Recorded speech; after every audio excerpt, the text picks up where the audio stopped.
Hello my friends, आप सुन रहे हैं हमारी कहानी mafias angel episode 30। I hope आपको हमारा पिछला एपिसोड पसंद आया हो। तो चलिए कहानी को आगे बढ़ाते हैं। अंतरा आरविश के इस एक पल की हरकत से समझ नहीं पाई थी कि और वो सीधा बेड से जाकर नीचे गिरकर जल्दी से उठ जाती है। उससे पहले आरविश उसके ऊपर झुक चुका था। अंतरा डरी हुई आंसू भरी नज़रों से आरविश को एकटक देखते हुए उसकी बात सुन रही थी और आज उसको ऐसे देखकर लग रहा था जैसे उसने कभी अपने विश को जाना ही ना हो, या जिस विश को वो जानती हो वो है ही नहीं। पर सच्चाई यही थी कि उसने विश की सच्चाई कभी जानी ही नहीं, या विश ने कभी उसको एहसास होने ही नहीं दिया। वो बचपन से उसके सामने एक शांत रहने वाला लड़का था जिसे किसी से कभी बात तक करना पसंद नहीं था। पर वो ये समझ नहीं पाई कि इसी खामोशी के पीछे कितना बड़ा डेविल छुपा है जो उसके पास आने वाले क्या हसरत करता है। वो डरी हुई नज़रों से आरविश को देखती हुई अपने हाथों को उसके सीने पर रखकर खुद को उससे दूर करने की कोशिश करने लगती है। जैसे आरविश जो उसके चेहरे को देख रहा था उसका ध्यान उसके हाथों पर चला जाता है। वो उसके दोनों हाथों को अपने एक हाथों से पकड़ के झटके से ऊपर बेड पे दबा देता है और अंतरा अपने हाथों को छुड़ाने की कोशिश करते हुए रोने लगती है। उसकी आंखों में आंसू निकल रहे थे। आरविश उसकी आंखों से एक एक बहुत प्यार से देख रहा था और कहते लगा, मुझे खुद से दूर करने की कोशिश मत करो एंजल, वरना तुम मेरे इतने करीब आ जाओगी कि मेरी सांसें भी तुम्हारी सांसों में खुलने लगेंगी। इतना बोलते ही आरविश उसके हाथों को छोड़कर उसके ऊपर से झट से हट गया। अंतरा जल्दी से बेड पर बैठकर सिक उड़ गई और डरी हुई आंसू भरी नज़रों से आरविश को ही देखने लगी, जो साइड में रखे सूप को उठाते हुए उसकी तरफ स्पून बढ़ाने लगा। अंतरा उसको देखकर भी अपना मुंह ओपन नहीं कर रही थी, जिससे आरविश उसकी आंखों में देखने लगा जिससे एक अजीब सा दर्द नज़र आ रहा था। फिर भी वो वैसे ही देखते हुए अपनी कठोर आवाज़ में बोलने लगा, open your mouth angel. Angel वहीं अंतरा को देखते हुए जल्दी से अपना सिर ना में हिलाने लगी, जिससे आरविश स्पून को रखते हुए अपनी आंखें बंद कर एक झटके के साथ खोल दिया और वैसे ही अंतरा को अपने पास खींचकर अपनी गोद में बैठा लेता है। अंतरा आरविश की इस हरकत से पूरी तरीके से सहम गई थी। आरविश उसकी कमर में एक हाथ रैप करते हुए उसको पकड़कर स्पून उसकी तरफ ले जाता है। अजीब तरीके से बोलने लगा, ओपन योर माउथ और I know how to open it. Aarvish इतना ही बोला था कि अंतरा अपना मुंह जल्दी से खोल देती है।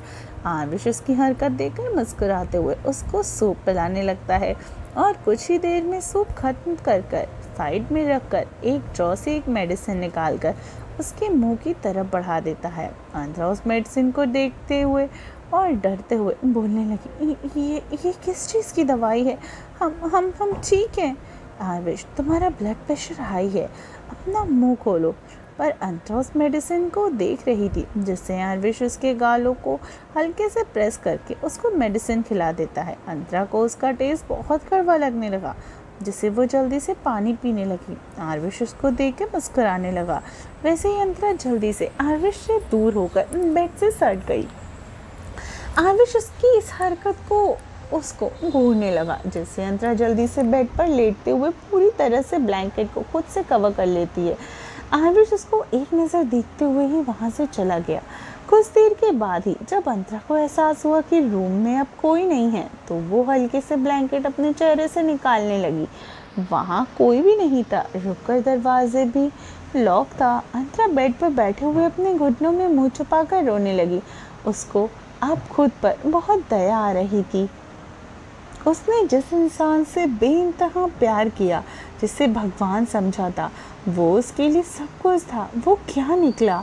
उसने उसको खरीद लिया और वो एक ऐसा हैवान है जो अंतरा कभी सपने में भी नहीं सोच सकती जिसके साथ वो अपनी ज़िंदगी बिताने के सपने देख रही थी, आज उसी के इस सोने के पिंजरे में कैद हो चुकी थी। उसको खुद पर गुस्सा आ रहा था। वो कैसे इतनी मूर्ख हो सकती है? कैसे उसने नहीं पहचाना?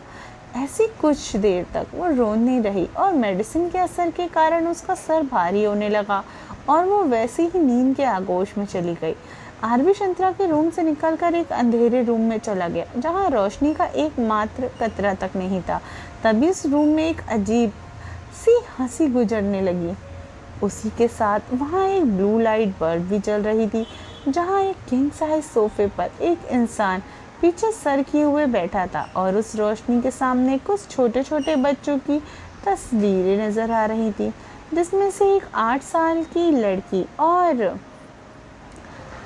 13 साल का लड़का धक्का मार के एक दूसरे को भाग रहे थे। वैसे ही स्क्रीन पूरी तरीके से चेंज हो गई। अब वे 12 साल, वो 13 साल का लड़का जो खून से लथपथ बेहोश हुआ था और उसके सामने एक 10 साल का लड़का खड़ा था। वो एकटक उसको अपनी लाल आंखों से देख रहा था। तभी स्क्रीन फिर चेंज हुई। एक 12 साल की लड़की स्कूल यूनिफॉर्म पहनी अपनी क्लास में बैठी हुई थी। तभी वहाँ पर 12 से 13 साल का लड़का, उसके क्लासमेट, वहाँ उस लड़की के पास आते हुए अपना हाथ बढ़ाते मुस्कुराते हुए उस लड़की के हाथ मिलाने लगा। वैसे ही स्क्रीन फिर चेंज हुई, जहाँ वही 12 से 13 साल के लड़के का हाथ पूरी तरीके से टूट चुका था और उसमें से खून निकले जा रहा था। वो दर्द से तड़प रहा था। वही उसके सामने एक 15 साल का लड़का अपने हाथों में बैट पकड़े अपनी लाल आंखों से एकटक उस लड़के को ही देख रहा था, जो लगभग बेहोश ही चुका था। तभी स्क्रीन फिर से चेंज होती है। वहाँ लड़की अब 14 साल की थी और लड़के के पीछे बैठकर खिलखिलाकर हंस रही थी और वो लड़का उसको बिना किसी भाव के संभाल कर पकड़े हुआ था, जैसे वो गिर न जाए। उस फोटो को देखते हुए उस राजा की तरह बैठे हुए इंसान कहने लगा, तुम मेरी थी एंजल, तुम मेरी हो और मेरी ही रहोगी। तुम्हारे पास आना तो दूर, कोई तुम्हें देख भी ले तो उसके वजूद को मैं इस दुनिया में नहीं रहने दूंगा। मैंने बचपन से सिर्फ तुम्हें चाहा मेरी गुड़िया, और मुझे ये बिल्कुल पसंद नहीं कि मेरी चीज़ों को कोई छुए या वो मुझसे दूर जाए। और वो दिन भी जल्द ही आएगा कि मेरी एंजल जब जिस्म से भी पूरी तरीके से मेरी बन जाएगी और जब मेरा खून तुम्हारे अंदर पनपेगा। मैं इंतज़ार करूँगा उस वक्त तक तुम्हारा एंजल। आई होप फ्रेंड्स आपको ये कहानी पसंद आई। तो चलिए बहुत जल्दी मिलती हूँ कहानी के अगले एपिसोड में। इंतज़ार कीजिए और साथ ही साथ चैनल को लाइक, सब्सक्राइब और शेयर करना बिल्कुल भी मत भूलिए। तो चलिए मिलती हूँ, बाय।